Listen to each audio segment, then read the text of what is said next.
कुलधरा की सारी बातें प्रबल अपने मोबाइल के सोशल मीडिया प्लेटफॉर्म पर सुन रहा था। आसपास में बैठे उसके बाकी दोस्त भी उसका चिल्लाना सुन उसकी तरफ आकर्षित हो गए। उसमें से ही एक आदित्य ने उससे कहा, क्या मिल गया ऐसा जो तू चिल्लाने लगा? अरे आदित्य, बता रहा हूं ना, एक ऐसा कॉन्सेप्ट मिल गया है जिससे हमें एक बड़ा हिट मिल सकता है। जैसलमेर का एक गांव जहां से रातों रात 5,000 लोग गायब हो गए थे। अभी प्रबल ने अपनी बात पूरी की थी कि जोया बोल पड़ी। तुम कुलधरा की बात कर रहे हो ना प्रबल? उसकी बात पर प्रबल एकदम रोमांटिक अंदाज में कहता है, yes my dear baby, you got it very right. तभी प्रबल और जोया की बात में खलल देते हुए विवान कहता है, क्या यार, तुम लोग भी पुराने जमाने के गांव में फंसे हो। आजकल ओइजा का ट्रेंड है। इस रूम में बैठे बैठे हम आसपास की आत्माओं से बात कर सकते हैं। अरे विमान, ओइजा से तुम बस एक आत्मा से कम्युनिकेट कर सकते हो, लेकिन कुलधरा के उस खंडर में न जाने कितनी ऐसी आत्माएं मिलेंगी। और अगर नहीं भी मिली तो क्या हुआ, लोकेशन इतनी खतरनाक है कि 2-4 मिलियन व्यूज तो आ ही जाएंगे। प्रबल की इस बात पर आदित्य ने हंसते हुए कहा, वहां तुम्हें दिन में क्या ही फुटेज मिलेगा। इसी बीच जोया ने लपकते हुए कहा, पर हम वहाँ रात में भी तो जा सकते हैं, है ना? ये कहते हुए जोया की आंखों में एक अजीब सी चमक थी, जैसे कि वो कुलधरा चाहने को बेताब हो। पर उसकी ये बात सुन के सभी के माथे पे पसीने चमकने लगा, क्योंकि भले ही वो हॉरर कंटेंट बना रहे थे, पर उनमें अभी इतनी हिम्मत नहीं थी कि वो वहां जाएं, वो भी रात में जहां 2 सदी से कोई भी नहीं गया। और अगर हिम्मत हुई भी तो जाएंगे कैसे, क्योंकि कुलधरा गांव में शाम 6 बजे के बाद किसी को घुसने नहीं दिया जाता है। और जब ये बात प्रबल ने जोया को समझाई तो वो फट्टू कहकर उल्टा उसे ही उकसाने लगी। विवान को लगा यही मौका है जब जोया की नजर में हीरो बन सकता है, इसीलिए उसने कहा, जोया छोड़ो इन फट्टों को, मैं तो कहता हूँ सिर्फ मैं और तुम चलते हैं और किसी भी तरह अंदर चले ही जाएंगे। विवान की बात सुन प्रबल भी चोरी छुपे कुलधरा गांव में घुसने के लिए मान जाता है, क्योंकि वो नहीं चाहता था कि विवान जोया के थोड़ा भी करीब आए। अगली सुबह सभी गाड़ी में कुछ जरूरी सामान लेकर कुलधरा के लिए निकल जाते हैं। वहां पहुंचने से कुछ किलोमीटर पहले उन्हें कुलधरा का एक साइन बोर्ड दिखाई देता है, और उसके थोड़ी दूर आगे एक बुढ़िया, जिसके पास पहुंचते ही प्रबल गाड़ी रोक देता है। गाड़ी का शीशा नीचे कर जैसे ही जोया उस बूढ़ी औरत की तरफ देखती है, वो सख्त लहजे में उनसे कहती है, क्यों आई है यहाँ? अब चली जा यहाँ से, तेरी वजह से ये भी मारे जाएंगे। उसके इस खतरनाक आवाज के सुन प्रबल ने गाड़ी को आगे बढ़ा दिया और जोया से कहने लगा, लगता है तुम्हारी दूर की वासी है, बहुत दिन से मिली नहीं है इसलिए तुमसे गुस्सा है। उसकी बात सुन सभी गाड़ी में हंस पड़ते हैं, पर जोया की नजर गाड़ी के बैक मिरर पर जा टिकी, जिसमें वो बूढ़ी औरत को देख ही रही थी।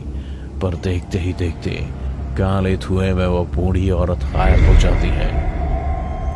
कुलधरा गांव के दरवाजे पर पहुंचते ही चादर ओढ़े एक आदमी ने गाड़ी को रोक दिया और अंदर जाने के लिए कुछ पैसे लेते हुए कहने लगा, शाम 6 से पहले लौट आइएगा, क्योंकि उसके बाद दरवाजा बंद हो जाएगा, क्योंकि उसके बाद तो यहाँ कुत्ते भी भौंकते हुए नहीं मिलेंगे। प्रबल उसे ये कहते हुए गाड़ी के अंदर ले लेता है कि वो टेंशन ना ले, क्योंकि ये चारों दोस्त तुरंत अंदर जाकर वापस आ जाएंगे। और लगभग 5 बजे के बाद वो गाड़ी बिना कहीं रुके कुलधरा गांव से बाहर भी निकल जाती है। बाकी लोग भी वहां से घूम के जा चुके थे, इसलिए ठीक 6 बजे उस आदमी ने कुलधरा गांव का दरवाजा बंद कर दिया और फिर बिना पीछे मुड़े वहां से चलता बना। धीरे धीरे रात के अंधेरे ने कुलधरा गांव को घेरना शुरू कर दिया था, पर न जाने क्यों प्रबल वापस से यहां पहुंच गया। लेकिन गाड़ी से सिर्फ प्रबल और आदित्य बाहर निकले। एक के हाथ में हथौड़ा तो दूसरे के हाथ में कैमरा था, जिससे वो दुनिया भर को ये दिखाना चाहते थे कि वो है असली डेयर डेविल्स, जो कुलधरा जैसे हॉन्टेड विलेज में भी रात गुजार सकते हैं। इधर वो दोनों दरवाजा का ताला तोड़ रहे थे ताकि वहां पहुंच सके जहां उन्होंने जोया और विवान को छोड़ा था, ताकि वो शाम 6 बजे से उनके पहुंचने तक का शॉट ले सके। उन दोनों ने कुलधरा गांव के अंदर जगह जगह पर कैमरे सेट कर दिए ताकि पूरे रात की एक्टिविटी कैमरे में कैद हो सके। और इधर विवान को भी अच्छा मौका मिल गया कि वो जोया को अपने दिल की बात कह सके, इससे पहले कि वो पूरी तरह से प्रबल की हो जाए। दोनों अंदर अंदर घूमते घूमते उस घर तक पहुंच गए थे जहां से इस गांव के खाली होने की कहानी जुड़ी थी। जोया ने जैसे ही उस घर की चौखट पर पांव रखा, हवा का तेज झोंका चलने लगा। बंद अंधेरे कमरे से चमगादड़ों का झुंड निकलने लगा और चौखट पर खड़ी जोया के लहराते बाल ने उसके सुंदर रूप को विकराल बना दिया। वैसे तो विवान इस सभी चीजों से खुद डर चुका था, पर जोया के सामने हीरो बनने के लिए वो कहता है, जोया तुम डरना मत, मैं हूं तुम्हारे साथ। ये कहते हुए उसने जोया का हाथ पकड़ लिया, पर जैसे उसने हाथ पकड़ा, जोया बेहोश होकर जमीन पर गिर पड़ी। एक पल के लिए तो विवान के होश उड़ गए और वो उसे जगाने की कोशिश करने लगा, पर जैसे ही उसे यह पता लगा कि जोया सिर्फ बेहोश हुई है, तो उसके अंदर का जानवर जाग गया और वो जीन्स टॉप में बेहोश जोया के सुंदर शरीर को ऊपर से नीचे तक निहारने लगा। उसके बगल में लेटकर उसे छूने लगा, पर इससे पहले वो कुछ कर पाता, जोया ने एक झटके में अपनी आंख खोली और उठ खड़ी हुई। विवान भी खड़ा होकर उसे समझाने की कोशिश करने लगा कि वो तो बस उसे जगाने की कोशिश कर रहा था। तभी जोया बोली, तुझे क्या लगता है सलीम सिंह, ये सब करके तू मुझे पा सकता है? कभी नहीं पा सकता है तू मुझे। ये कहते ही जोया के शरीर पर वो कपड़े लिपट जाते हैं जैसा कि आज से 1.5-2 साल पहले गांव की लड़कियां पहनती थी। इधर विवान का शरीर भी अकड़ने लगता है, मानो जैसे कि किसी ने इसके शरीर के अंदर प्रवेश किया हो, और वो भी देखते ही देखते किसी राज्य के दीवान का अवतार ले लेता है। दूसरी तरफ प्रबल और आदित्य भी कुलधरा गांव के अंदर पहुंच गए थे और गांव के मंदिर के पास ही उन्होंने अपना सारा सेटअप लगाया, जहां से वो अपनी सभी वायरलेस कैमरे का लाइव फुटेज देख सकते थे। आदित्य अपने काम में लगा था, पर प्रबल के चेहरे पर अभी भी चिंता की लकीरें खींची हुई थी। एक तो उसे जोया को विवान के साथ छोड़कर जाना पड़ा, और दूसरा कि अब वो बताए हुए जगह पर पहुंचे क्यों नहीं। तभी उसे आइडिया आया कि क्यों ना कैमरे की मदद से देखा जाए कि वो दोनों हैं कहां। अभी प्रबल के मन में आइडिया आया ही था कि इतने में आदित्य ने चीखते हुए प्रबल को अपने पास बुलाया। उसके सर से टप टप कर पसीना बहा जा रहा था, क्योंकि स्क्रीन पर उसके सामने जो दृश्य था वो किसी के भी रोंगटे खड़े कर देने वाला था। जिस गांव को वो खुली आंखों से खंडर देख पा रहे थे, वो उनके स्क्रीन पर आबाद दिख रहा था, और वहां लोगों में चहल पहल भी थी। तभी उसकी नजर स्क्रीन पर जाती है जहां कोई उसे घोड़े पर नजर आता है। जब वो स्क्रीन को बड़ा करता है तो वो कोई और नहीं बल्कि विवान होता है, एक दीवान के लिबास में, जिसने अपने आगे जोया को जकड़ रखा है और उनके आगे पीछे सैनिक भी थे। प्रबल ये सब देखकर कुछ समझ नहीं पा रहा था कि क्या हो रहा है। आखिर इस वीरान गांव में इतने सारे लोग आए कहां से, और विवान और जोया ये क्या कर रहे हैं। ये सब सोचते हुए उसे किसी गहरे संकट का एहसास होने लगता है।